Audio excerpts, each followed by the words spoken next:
Earl Sweatshirt's latest album, Sick, is finally here, and while it might not be the Alchemist-produced collab that everyone's been waiting for and searching YouTube for, we do still get a couple tracks from The Alchemist, but a lot of tracks produced from Black Noise, Navy Blue, and others. Being that this is a little bit of a departure from his previous sounds, we got some things to talk about. So what I mean by it being a departure from his previous sounds is that it almost feels like he's more at the forefront in every track. Previously, a lot of the tracks and production on his albums were more, I guess, abrasive and loud, and he kind of was just right at the same level, if not lower than it. So it could be hard to hear what he's saying sometimes. On top of that, his delivery tends to be more monotone. So if the track has a lot going on, he just kind of gets lost in the mix. At least that happens to me often with Earl. Like, I have to really focus in on what he's saying to, get the point of the song. And to be fair, that's something that you should do with Earl anyway, because he has a lot to say. But with this album, it is a little bit of a departure in the sense that the production on it's a little lighter sounding, and I mean, it's just not as in your face. And Earl is much clearer. You can hear him very easily, and his voice is very clear. And, that's a good thing. That's not to say, though, that this production is entirely different than what he's been doing before. There are tracks like Sick and Vision, where it's just reminiscent of, like, Feet of Clay and some rap songs. And we obviously have other tracks that are more reminiscent of his earlier works, like Doris and I Don't Like Shit, I Don't Go Outside. But with this album, this whole project, aside from the production, he's just talking about a lot of things. It could be that this album is just kind of a product of the pandemic, and the only reason I'm bringing that up is because of the title, Sick. And, the album art has him wearing a mask. So I think we can assume that it's part of this. On top of that, there are multiple references to what's been going on during 2020 and beyond. I believe on the track Vision with Z Loopers, he mentions the forgiveness of rent and the such, and then people getting sick, people just kind of being outside. Like, he's doing a lot of commentary, but aside from that, there's a lot of moments where he'll bring in like an audio clip. And these audio clips, more often than not, there's a couple that are just random, it feels, but more often than not, they feel like they're kind of like Black empowerment. And that's another thing that really, got a lot of spotlight, you could say, during 2020. That's when all the recent Black Lives Matter protests were really going off. And that's when George Floyd was murdered, among others. Like, there was a lot happening and at that time, if you were a person of color or a Black person in America, it was very stressful. There was a lot going on, and you just, it's hard to really explain. But, having those moments on there made sense, because it's almost like these snippets were to kind of help relax and calm people, but also remind people that, like, at least Black people, like, just because, like, there's all these people being dismissive of what's going on, and all these people who are just being negative towards Black people in general, like, that doesn't mean that you're any less. And that could be applied to a lot of people now. In the Bay Area especially, there's been a lot of attacks on the Asian American community, and it makes no sense. So, a lot of these things could be applied to other cultures, but I think Earl really wanted to make it focused on that. Aside from that, the album is just really, it's short. So it's like 25 minutes long. It's really solid, though.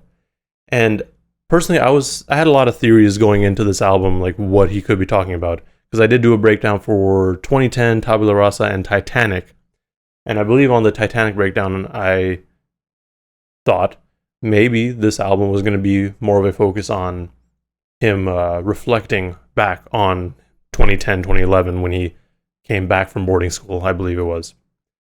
That doesn't seem to be the case, at least upon my initial listens, but I'm sure there's more to it there. Especially because 2010 is literally titled 2010, and he talks about what's been going on, or what he was doing then. And then I believe it was Titanic that mentioned came back in 2011. But, this album doesn't have a whole lot of features either, but the features that are on it are very appropriate as well. The track Vision with Z Loopers was just amazing. And honestly, Sick and Vision are probably my favorite two songs off of the first listen, excluding any singles, just because it's a different energy, Earl, typically I expect him to be on a more lazy or slow flow sort of thing, like that sort of beat at least, or the beat's going to be super loud and in your face, but he's still doing his own thing. This time it's kind of like they met in the middle, and it worked really well there. I think also having Black Noise be the producer and him being from Detroit on a lot of these tracks kind of influenced it as well, because the Detroit sound is changing. If I feel like with people like Z Loopers and Bruiser Brigade, so that's also something to kind of look for. I feel like Earl has been hanging out around a lot of different artists recently. I mean, obviously he's been hanging out with the Alchemist forever, but I mean, he's been around Detroit. He's been around slums. Like, these artists are starting to rub off on him, and he's still bringing his own sort of unique style while, kind of taking what they've done, but not in a biting sort of way, if that makes sense. Like, it feels like he is influenced by them, but he's not making it, he's not biting. That's all I can really say. I think, I'm not too familiar with Mike, but I think I did see someone say on Vision, Earl sounded a lot like Mike, or even Lucky. So I was like, yeah, no, I mean, I could see that. Like, him being around these people, it makes sense. Like, they're eventually going to rub off on you. But yeah, it's interesting. Both the intro and outro were really, really solid. I do have to really dig into them a little bit more, but they're both very good ways to start and end the album. But, it's just, there's a lot to this. Also, going back to the Black Empowerment bit that I was talking about, the track Lie, LYE, is literally named after the chemical that people with more curly or afro sort of hair use to straighten it. So it's like, it's not necessarily an attack on that, but more of just like an acknowledgement that, like, yo, you don't need to do that. Like just because everyone expects, or like everyone thinks that straight hair or straighter hair is more acceptable, like, that's not really the case. So I thought that was pretty cool too.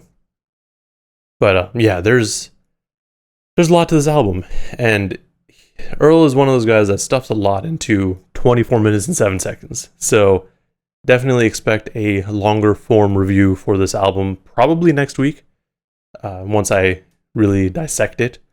Luckily, I did do a breakdown for a third of the album, so it shouldn't be too hard. But speaking of those breakdowns, check them out. I've definitely missed some things, but that's when you go into the comments and see what other people mention, because there's people that are way smarter than me in there.